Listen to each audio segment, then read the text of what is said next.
21-февралда Франция гитлерге каршы күрөшкөн француз каршылыгы туурасында чет элдик партизандардын күнүн белгилешет. Ал эми бул уюмдун курамында кыргыз жоокерлеринин бар экендигин коомубуздун басымдуу бөлүгү биле беришпейт. Анда Франциянын азаттыгы үчүн 29 кыргызстандык катышканы жана башка маалыматтар туурасында алдыдагы мүнөттөрдө баяндайбыз. Аталган маалыматты толуктоо үчүн 2-дүйнөлүк согуш мезгилиндеги Франция каршылыгы уюмунун курамындагы кыргыз партизандарынын жакындары менен баарлаштык. Алардын бири жоокер Ишен Тойчубековдун уулу Кадыракун Тойчубеков жана партизан Өмүрбек Жекишовдун бир тууганынын уулу Абди Жекишов. Кадыракун мырзанын айтымында атасы Ишен кандуу согушка 1943-жылы күз айында жөнөгөн. Калың журттун көөдөнүн ыйга толтурган согуш жоокерди жарадар кылып туткунга түшүргөн. 1945-жыл Улуу Жеңиш Советтер Союзунда майрамдык маанай менен майрамдалып жатканда атасы Ишен Францияда болгон. Согуштан кийин келип, ошо 46-жылдары болуш керек, үйгө кайтарып келет.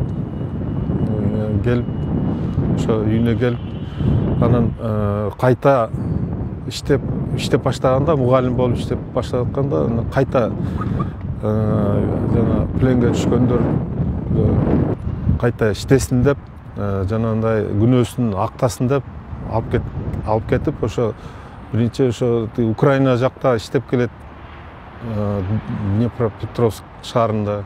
Андан кийин Семипалатинскте шахталарда иштеп келет. Ошентип 7-8 жыл иштеп, анан акталып. Кадыракун мырза атасы согуштан кайтып келгенде болгону 7-класстагы мектеп окуучусу болгон. Ошондогу согуштун жүрүшүндөгү айрым окуяларды кеп кылганы алигиче эсинде сакталып турат. Согушка барганда разведкага чыкканго, разведкага чыкса, ошо бул эмелерине, төш жактарына, шинелдерине жанагындай магазиндерди салып алыпты да, мындай яна салып алып, анан разведкадан кийин кайта келишип шинелин мындай чечсе, ошо магазиндердин баары тешилип калыптыр. Анан шинелдин баары, этегинин баары айрылып, ошо октор тийгенго өзү аман экен. Француз каршылыгында Гитлерге каршы күрөшкөн дагы бир партизан Өмүрбек Жекишовдун бир тууган инисинин баласы Абди мырзанын айтымында, ал согуш талаасына кырчын курак 18 жашында жөнөгөн. Согуштун жүрүшүндө ал дагы туткунга түшүп, оор кыйынчылыктарды баштан өткөргөн.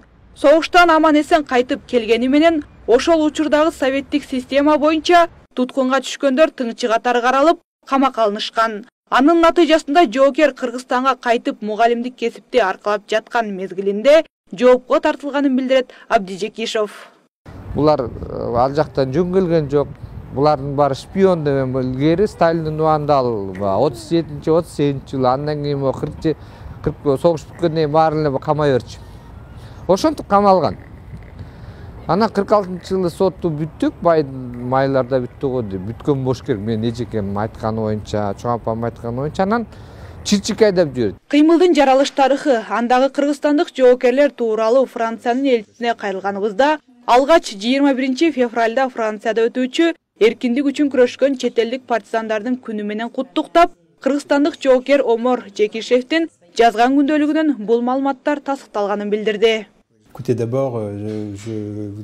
Биринчиден бардык эркиндик үчүн күрөшкөндөрдү куттуктап өткүм келет. Биз ар дайым кыргызстандык жоокерлерди эскерип, алар менен сыймыктанабыз. Өкүнүчтүүсү, алар биздин арабызда жок. Бирок биз алардын урпактары менен дайым тыгыз байланыштабыз. Жана алардын жардамы менен биз көптөгөн маалыматтарды биле алдык. Бул уюмдун иш алып барганы Франциянын боштондук болгон күрөштө чоң салымын кошкон Омор Жекишевдин жазган күндөлүгүнөн 40тан ашуун жоокердин эрдиги жөнүндө маалыматка ээ болдук. Prisonniers en Allemagne qui se sont échappés et ont rejoint la France. Эске салсак, Франциянын эркиндиги үчүн 35 000 советтик жаран согушкан. Алардын ичинен 29-у кыргызстандык жоокерлер болгон. Ал эми биринчи советтик партизандык полктун 665 офицери жана жоокерлери Франциянын орден жана медалдары менен сыйланган. Айтурган Жапаркулова, Мирлан Абдулла, Next TV күнүн темасы үчүн.